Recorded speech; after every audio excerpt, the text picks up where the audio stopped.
Welcome back guys. आप लोगों का एक बार फिर से मैं स्वागत करता हूँ इलेक्ट्रिसिटी के थर्ड लेक्चर में। ये थर्ड लेक्चर बहुत ही छोटा लेक्चर है क्योंकि इसमें हम सर्किट डायग्राम्स में यूज होने वाले कंपोनेंट्स के बारे में बात करेंगे। और वो 12-13 कुछ कंपोनेंट्स हैं जिसके बारे में हमें डिस्कशन करना है, और उसके अलावा हम इस लेक्चर में कुछ नहीं करेंगे। इसके बाद आने वाला लेक्चर लंबा लेक्चर होगा क्योंकि वो सारा लेक्चर ओम्स लॉ पर होगा, इसीलिए वो लेक्चर लंबा होगा। इसीलिए मैंने इस सर्किट डायग्राम के कंपोनेंट्स को अलग करके एक बहुत छोटा सा लेक्चर बनाने का ट्राई किया है।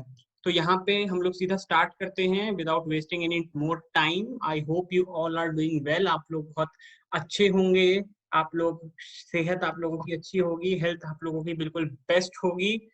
तो बिना टाइम वेस्ट करे 10-12 मिनट का ये वीडियो है, इसको जल्दी से देख डालिए और चीजों को अपने माइंड में बिठा दीजिए। तो सबसे पहला कंपोनेंट आप लोग देख सकते हैं, सेल बना हुआ है। सेल हमारा सबसे पहला कंपोनेंट है जो कि आप लोग देख सकते हैं, ये रहा सेल। सेल कैसा दिखता है? सेल की एक साइड लंबी है, एक साइड छोटी है। लंबी वाली साइड को हम कहते हैं पॉजिटिव टर्मिनल, छोटी वाली साइड को हम कहते हैं नेगेटिव टर्मिनल। अगर आप लोगों ने सेल देखा हो, नॉर्मली जो पेंसिल सेल आपके रिमोट्स में लगे होते हैं, उसमें एक साइड पे एक छोटा सा सर्कल बना होता है और दूसरी साइड प्लेन होती है।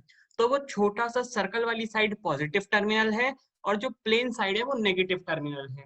तो ये सेल होता है, नॉर्मल सा सेल आप लोगों के सामने बना हुआ है। दूसरा आप लोगों के पास है बैटरी। कई सारे सेल्स को कनेक्ट कर दीजिए। क्या कर दीजिए? कई सारे सेल्स को कनेक्ट कर दीजिए तो वो बैटरी बन जाती है। जैसा कि आप लोग देख सकते हैं यहाँ पे 4 सेल कनेक्ट हैं। 4 सेल कनेक्ट होके एक बैटरी बन गई है। तो combination of cell is known as battery. तो स्टार्टिंग इसकी फिर से पॉजिटिव टर्मिनल से है, एंडिंग इसकी भी नेगेटिव टर्मिनल से ही है। अगर दोनों तरफ पॉजिटिव टर्मिनल हो या दोनों तरफ नेगेटिव टर्मिनल हो तो वो सेल और बैटरी नहीं होती है। अगला देखिए, प्लग की। प्लग की ओपन एंड क्लोज। ओपन में क्या होता है? प्लग की ओपन जब होगी तो सर्किट ब्रेक होगा, सर्किट में कोई करंट फ्लो नहीं करेगा। लेकिन जब की क्लोज होगी, यानी कि बीच में हम एक कोई चीज मेटल की लगा देंगे तो की क्लोज हो जाएगी, इसका मतलब करंट सर्किट में फ्लो करेगा। नॉर्मल स्विच जैसा आप लोग अपने घरों में देखते हैं, ऑन एंड ऑफ। ओपन का मतलब है, यहां से आप लोग देख सकते हैं वायर डिस्कनेक्टेड है, वायर डिस्कनेक्ट है। यहां से ये वायर ऊपर उठी हुई है तो ये वायर डिस्कनेक्ट है, इसका मतलब सर्किट ब्रेक है, नो करंट फ्लो, करंट नहीं फ्लो करेगा। और यहाँ पे सर्किट जुड़ा हुआ है, इसका मतलब करंट फ्लो इसमें करेगा। तो क्लोज स्विच में करंट फ्लो करता है, ओपन स्विच में करंट फ्लो नहीं करता है। ये बेसिक से कंपोनेंट्स थे इसमें। आगे बढ़ते हैं नेक्स्ट पे, जो हमारा है इलेक्ट्रिक बल्ब। पिछले कई सारे डायग्राम्स में हम लोग इलेक्ट्रिक बल्ब का डिस्कशन करते आए हैं और हमने बहुत सारे इलेक्ट्रिक बल्ब के बनाए भी थे। तो ये नॉर्मल इलेक्ट्रिक बल्ब बना हुआ है, इसका सिंबल यही होता है। अगला देखिए, रेजिस्टेंस। रेजिस्टेंस होता है ये। रेजिस्टेंस कई टाइप के होते हैं, रेजिस्टेंस बहुत सारे टाइप के होते हैं। कलर कोड रेजिस्टेंस होता है आप लोगों का, और बहुत सारे टाइप के रेजिस्टेंस होते हैं। लेकिन इन सबको एक नॉर्मल तरीके से जो दिखाया जाता है वो ये बना हुआ है आप लोगों के सामने, जिगजैग जिगजैग जिगजैग करके। बस एक छोटा सा पोर्शन हम लोगों ने बना दिया रेजिस्टेंस का। अगला देखिए, अगला है वेरिएबल रेजिस्टेंस। वेरिएबल रेजिस्टेंस क्या होता है? वेरिएबल रेजिस्टेंस वो होता है जिसकी वैल्यू बार बार चेंज हो सकती है।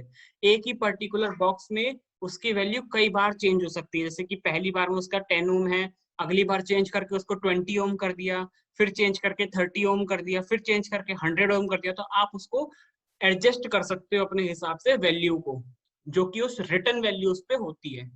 अगला आपके पास है रियोस्टैट। रियोस्टैट होता है बहुत सारी वायर के एन नंबर ऑफ टर्न्स, बहुत सारे टर्न्स बना के हम एक परफेक्ट सिलेंडर पे बहुत सारे मेटल वायर के टर्न बना बना के एक वायर क्रिएट करते हैं, जिससे एक रियोस्टैट क्रिएट होता है। और इस पे एक मेटल पीस लगा होता है। जब हम उस मेटल पीस को मूव करते हैं, जब हम उस मेटल पीस को मूव करते हैं तब उस पे रेजिस्टेंस की वैल्यू चेंज होती है, रेजिस्टेंस की वैल्यू चेंज होती है। इसको आगे आने वाली क्लासेस में हम रियोस्टैट को डिस्कस करेंगे।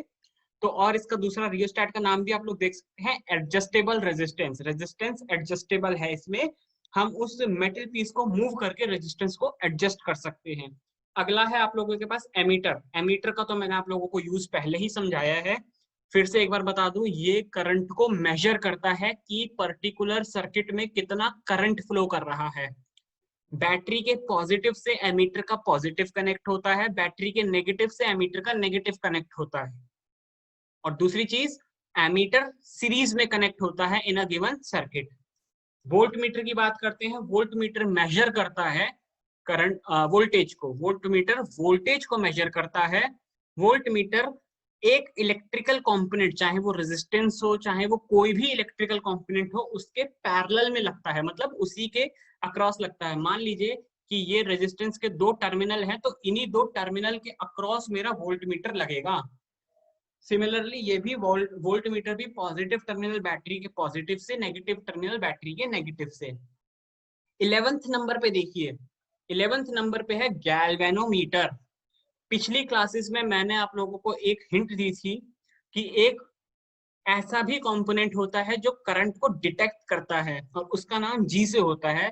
तो गैल्वेनोमीटर ही वही कंपोनेंट है जो करंट को डिटेक्ट करता है। वो ये बताता है कि इस सर्किट में करंट है कि नहीं। अगर है तो भी बताएगा और नहीं है तो भी बताएगा। जब उस सर्किट में करंट होगा तो ये फ्लक्चुएट करेगा, एक वैल्यू से दूर रहेगा। लेकिन जैसे ही उसे पता चलेगा कि इस सर्किट में करंट नहीं है, तो वो हमें जीरो वैल्यू शो करेगा। क्या शो करेगा? जीरो वैल्यू शो करेगा। और अगर उसमें करंट है तो इसका जो पिन होता है वो फ्लक्चुएट करता रहता है, इसका पॉइंटर फ्लक्चुएट करता रहता है। दैट मीन्स उसके अंदर करंट है, लेकिन कितना करंट है वो गैल्वेनोमीटर नहीं बताता, वो एमीटर बताता है। एमीटर एम्पियर में करंट बताता है, गैल्वेनोमीटर बस इतना बताता है कि करंट है कि नहीं है। That means ammeter is used to measure current, galvanometer is used to detect current। measure and detect दोनों अलग अलग वर्ड्स हैं। डिटेक्ट करना और मेजर करना दोनों में फर्क है। मेजर करने के लिए एमीटर, डिटेक्ट करने के लिए गैल्वेनोमीटर। 12th नंबर पे देखिए, 12th नंबर पे हमारे पास है वायर क्रॉसिंग विदाउट ज्वाइनिंग। दोनों दो वायर आपस में क्रॉस कर रहे हैं लेकिन आपस में जुड़े नहीं हैं। तो आप लोग देख सकते हैं एक वायर नीचे से निकल रहा है और एक वायर ऊपर से कूद के निकल गया, मतलब ये दोनों वायर आपस में जुड़े नहीं हैं। ठीक है, ये बहुत हमें हेल्प करेगा आगे जब हम सीरीज पैरेलल के क्वेश्चंस करेंगे।